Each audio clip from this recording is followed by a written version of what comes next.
I stood in my own kitchen, the one I'd painted 3 times over 40 years, watching my son-in-law slide a stack of legal papers across my counter. His voice was calm, almost kind. "Margaret, you don't deserve this house anymore, not at your age." 3 months later, he was the one packing boxes, while a judge watched. But I'm getting ahead of myself. Let me tell you how we got there. It started 8 weeks before that moment. On a Sunday afternoon in late September, I'd just come in from the garden. Dirt under my fingernails, a basket of tomatoes on my hip. The ocean breeze came through the screen door, carrying the salt smell I'd woken up to for 43 years. This house, perched on a bluff overlooking the Pacific, had been my world since I married Richard in 1982. We'd raised our daughter Claire here. Richard had died here, peacefully, 2 years ago. I was 67, a retired librarian with a pension that covered my needs and then some. I had my routines. Monday mornings at the farmer's market, Wednesday afternoons volunteering at the literacy center, Friday evenings with my book club. I managed my own finances, paid my bills online, even learned to use grocery delivery during the pandemic. My doctor said I had the health of someone 20 years younger. Claire lived 40 minutes inland with her husband, Brandon. They'd been married 6 years. Brandon was a real estate developer, always talking about opportunities and market timing. He drove a leased Mercedes and wore suits that cost more than my monthly grocery bill. I'd never warmed to him, but Claire seemed happy, and that's what mattered to me. That Sunday, they came for dinner. I'd made pot roast, Richard's favorite, and Claire had brought wine. We ate on the deck, watching the sun paint the water gold. Everything seemed normal until Brandon's phone rang. He stepped away to take it, and when he came back, his whole demeanor had changed. "Margaret," he said, setting his wine glass down with deliberate care. "Claire and I have been talking. This house is getting to be too much for you." I blinked. Too much?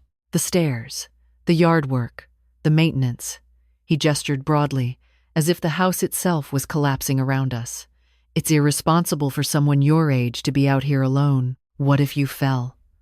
What if there was an emergency?" "I'm fine," I said. "I just weeded the entire rose bed this morning." "That's exactly what I mean." His voice took on a patronizing edge. "You shouldn't be doing that kind of labor. You could hurt yourself." Claire touched his arm.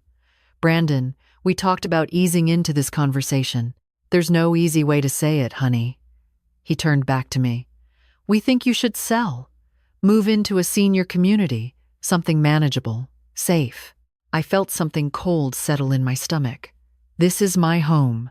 It's also a $6 million property in a prime location. There it was. The number hung in the air between us. You're sitting on a fortune, and you're not even enjoying it. You could have a beautiful apartment, all your needs taken care of, and money left over. I don't want an apartment. I want my home." Brandon sighed, the way you'd sigh at a stubborn child. "Let's table this for now. But think about it, Margaret. Really think about what's best." After they left, I couldn't sleep. I stood at my bedroom window, looking out at the water, moonlight turning the waves silver. $6 million. I'd never thought of my home that way. It was just where I lived, where Richard and I had built our life, where Claire had taken her first steps. On Monday, I called my friend Patricia, who'd been a paralegal for 30 years. I told her about the conversation. "Margaret," she said carefully, "did Brandon mention anything about you not being able to care for yourself? Any questions about your mental state?" "No." "Why?" "Because I've seen this before. Adult children who want to take control of elderly parents' assets. They start by suggesting the parent can't manage on their own. Then they push for power of attorney, then guardianship. That's ridiculous. Claire might not know what Brandon's planning." Patricia's voice was gentle but firm. "Just be careful and document everything. Keep records of your activities, your bills, your medical appointments. If Brandon tries anything legal, you'll need proof you're competent." I felt a chill. "You think he'd actually try to declare me incompetent?" I think he mentioned a $6 million property and your age in the same breath. I think you should protect yourself. That week, I made an appointment with my doctor and asked for a full cognitive evaluation. Dr. Chen looked surprised. Margaret, you're one of my sharpest patients. Is something wrong? I explained the situation. She nodded slowly. I'll do the evaluation, and I'll document it thoroughly. But I want you to know you're perfectly competent. Your memory is excellent. Your decision-making is sound. If someone's questioning that, it's not based on medical reality. The evaluation took 2 hours. Memory tests, problem-solving exercises, questions about current events, and personal history. Dr. Chen scored everything meticulously and gave me a sealed copy of the results. Keep this safe, she said. And Margaret?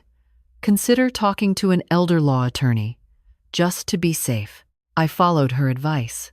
The attorney, a woman named Susan Reeves, listened to my story with an expression that grew increasingly concerned. You're doing exactly the right things, she said. But I want you to be prepared. If Brandon files for guardianship, it's a serious legal proceeding. You'll need evidence that you're capable of managing your own affairs. What kind of evidence? Bills paid on time, bank statements showing responsible financial management, records of social activities, medical clearances, character witnesses. Essentially, you need to prove you're living a full, independent life. I felt anger building. I shouldn't have to prove that. It's my life. You're right. But if he challenges you, the burden of proof will shift. Better to be over-prepared. I started keeping a journal. Every day, I wrote down what I did, paid the electric bill, went to book club, volunteered at the literacy center, worked in the garden. I kept every receipt, every bank statement. I felt ridiculous, but Patricia's warning echoed in my mind. 2 weeks after that dinner, Claire called.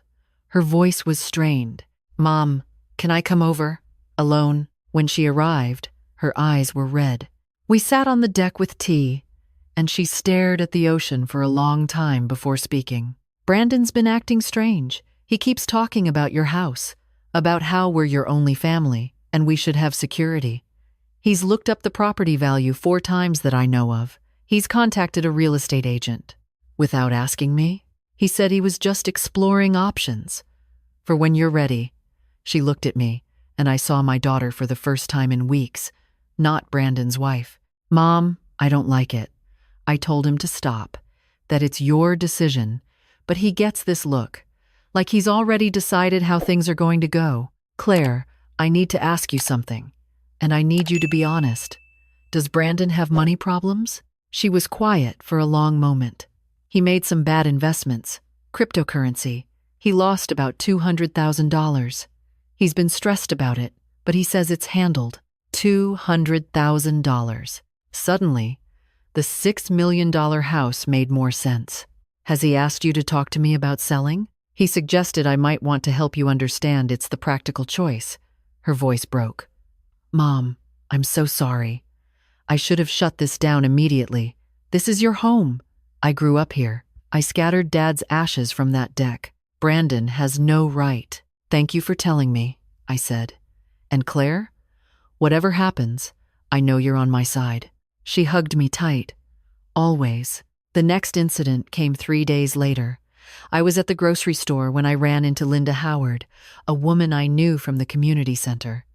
She looked uncomfortable when she saw me. Margaret, I hope you don't mind, but someone called asking about you. Called? A man. Said he was your son-in-law. He wanted to know if you still volunteered, if I'd noticed any confusion or memory problems. He made it sound like he was concerned, but the questions were so specific. I told him you were sharp as a tack and hung up. My blood ran cold. When was this? Yesterday morning. He was building a case, calling my acquaintances, planting seeds of doubt. I thanked Linda and went straight home. I called Susan Reeves. He's laying groundwork, she said. This is classic. He's going to claim he has concerns about your competency, and he'll cite people who'll say he asked about you. It sounds like caring family member doing due diligence. What do I do? Keep doing what you're doing, and I'm going to draft some documents for you. A will that's crystal clear about your wishes. A durable power of attorney that you choose not one Brandon can claim. And an advance directive. If he files for guardianship, you want everything locked down. Over the next 2 weeks, I felt like I was living in a thriller novel.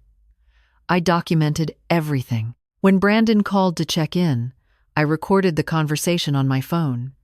California is a 2-party consent state, so I told him I was recording. He hung up quickly.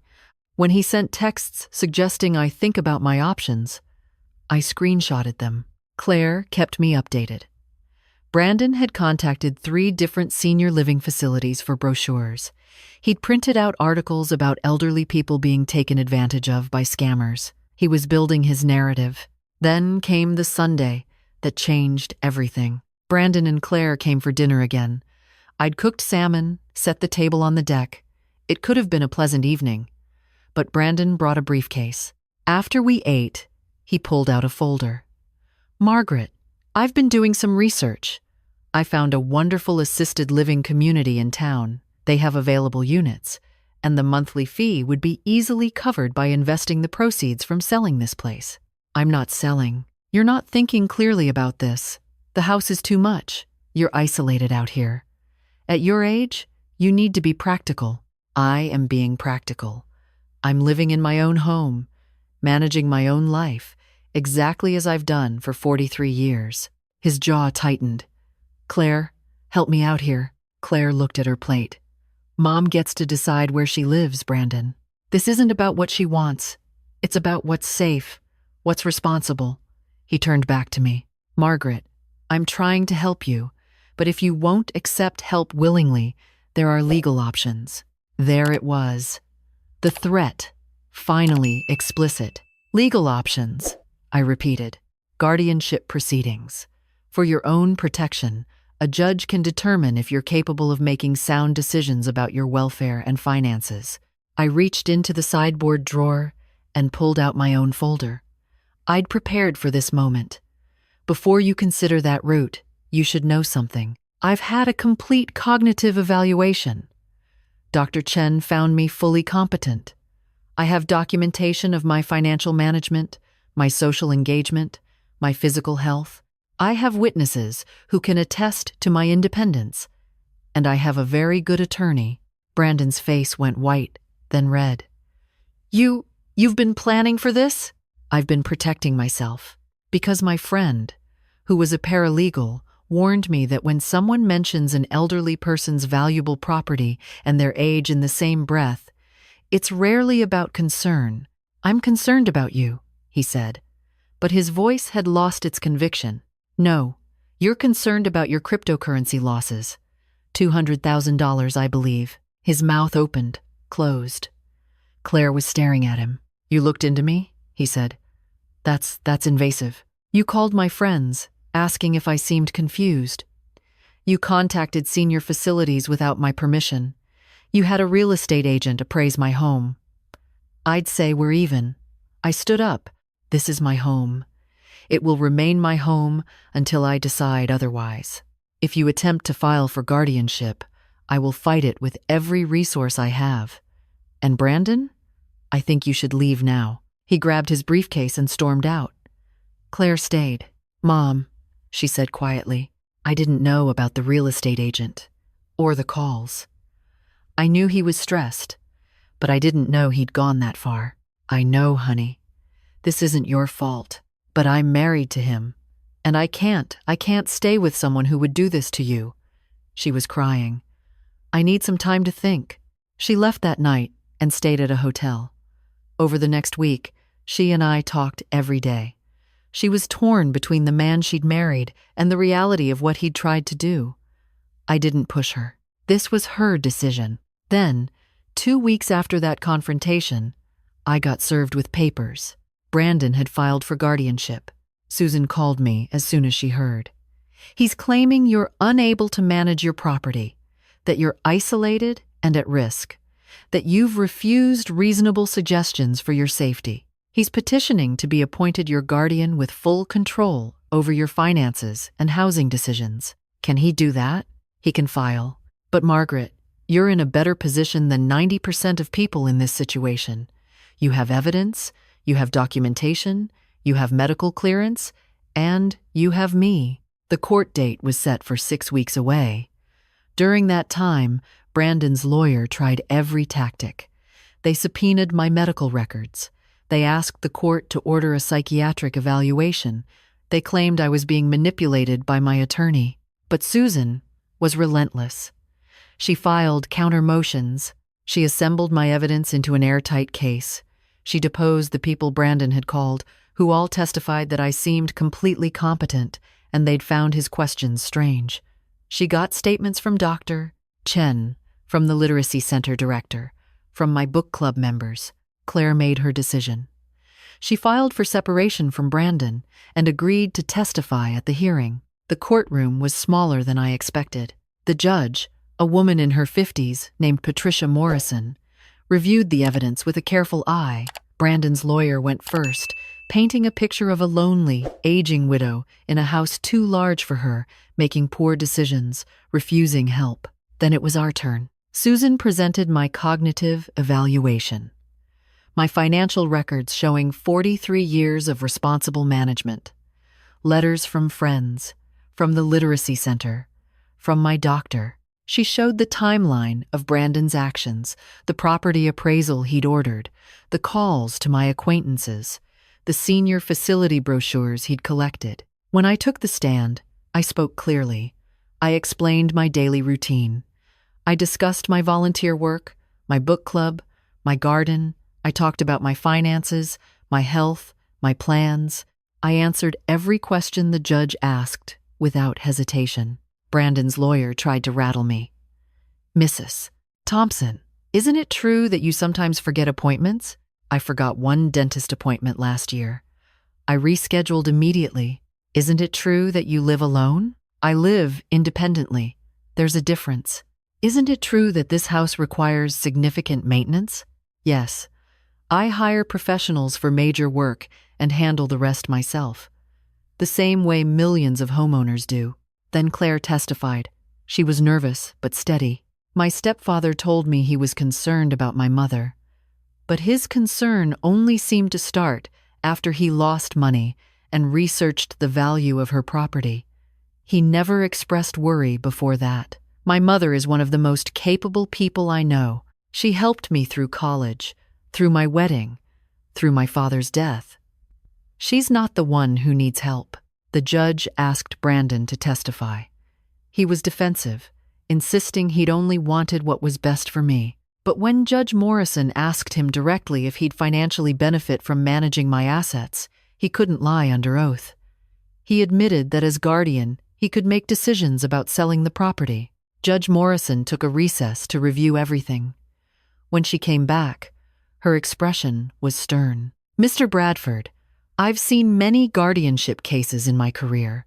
Most are brought by loving family members genuinely concerned about an elderly relative who can no longer care for themselves. This is not one of those cases. She turned to her notes. Mrs. Thompson has demonstrated, beyond any doubt, that she is fully competent. She manages her finances responsibly. She maintains an active social life. She has excellent medical and cognitive health. She has shown sound judgment in every aspect of her life, including in recognizing when someone was attempting to manipulate her. Brandon's lawyer started to object, but Judge Morrison held up her hand. The evidence suggests this petition was filed not out of concern for Mrs. Thompson's welfare, but out of Mr. Bradford's financial interest in her property. The court finds no grounds for guardianship. The petition is denied. She looked directly at Brandon. Furthermore, I'm issuing a restraining order. Mr. Bradford, you are not to contact Mrs. Thompson directly or indirectly. You are not to come within 500 feet of her property. If you violate this order, you will face criminal charges. The gavel came down. I felt something release in my chest. Susan squeezed my hand. Claire was crying. Brandon stood up, his face a mask of fury and humiliation. This is ridiculous. She's an old woman. She's going to fall or get scammed or counselor. Control your client, Judge Morrison said sharply. Mr. Bradford, leave this courtroom. Now. He left, his lawyer trailing after him with apologies. Judge Morrison turned to me. Mrs. Thompson, you handled yourself admirably. I hope you enjoy many more years in your home. Thank you, Your Honor. That evening, Claire and I sat on my deck, watching the sunset. She'd moved back to a rental apartment, filed for divorce. She looked exhausted but lighter somehow. I'm sorry, Mom, she said. I should have seen it earlier. You saw it when you needed to. That's what matters. I keep thinking about how he looked at this place. Not like a home, just like money. Like you were an obstacle to money. Some people see the world that way. Your father never did. You don't. That's how I know I raised you right. She leaned against my shoulder, the way she used to when she was small. Can I ask you something? If it had been me suggesting you sell, without all Brandon's scheming, would you have considered it? I thought about that. Maybe someday, when I'm truly ready, when it's my choice, my timing, but not because someone decided I was too old to know my own mind. We sat in silence as the sun touched the horizon, turning the ocean copper and gold. The waves rolled in, patient and eternal. This house, perched on its bluff, had weathered 43 years of storms. It would weather more. Inside, I could see through the glass doors to the kitchen Richard and I had remodeled in 1995, the living room where Claire had learned to walk, the bedroom where I'd held my husband's hand as he slipped away peacefully, overlooking the water he'd loved. This was my home, not because of what it was worth, because of what it held. Memory and love and autonomy and choice. Brandon had tried to take that from me. He'd failed. The restraining order held. Brandon didn't contest it. The divorce went through smoothly. Claire asked for nothing except her freedom. She told me later that she'd discovered he'd remortgaged their house without telling her, chasing another investment scheme. The cryptocurrency loss had just been the beginning of his financial recklessness. 6 months after the court hearing, I was in my garden again, planting bulbs for spring. My hands in the soil, the ocean breeze in my hair. I thought about what Patricia had told me that day on the phone, about protecting myself. I'd done it. I'd documented. I'd prepared. I'd fought. But more than that, I'd lived. Every day of those 3 months, while Brandon was scheming and filing and threatening, I'd lived my life. I'd gone to book club. I'd volunteered. I'd tended my garden. I'd had tea with friends. I'd watched sunsets from this deck. I'd been exactly who I was. That was the thing Brandon hadn't understood. Being 67 didn't make me vulnerable. It made me experienced. I'd navigated 40 years of marriage, raised a child, built a career, survived grief. I knew who I was. I knew what I valued. I knew what I would fight for. Claire pulled up in her car, bringing lunch. She'd started joining me for garden work on weekends. She was thinking about going back to school, she'd told me. Maybe landscape design. She'd always loved beautiful growing things. We ate sandwiches on the deck, talking about bulbs and soil composition and whether the rosebush needed pruning. Normal things. Good things. Mom, she said suddenly, thank you. For what? For not backing down. For showing me what strength looks like. For teaching me that you don't have to accept someone else's definition of your life. I squeezed her hand. You already knew that, honey. You just needed reminding. The sun was warm on my face. The ocean sparkled. My garden was full of things waiting to bloom. And I was here, in my home, exactly where I belonged. Brandon had called me an old woman who didn't deserve this house. The court had decided differently. But more importantly, I had decided differently. This was my home, my life, my choice. And that, more than any judge's ruling, was what mattered. I stood and brushed the soil from my hands. There was weeding to do, and book club tomorrow, and the literacy center needed volunteers for their Saturday program. I had places to be, things to do, a life to live.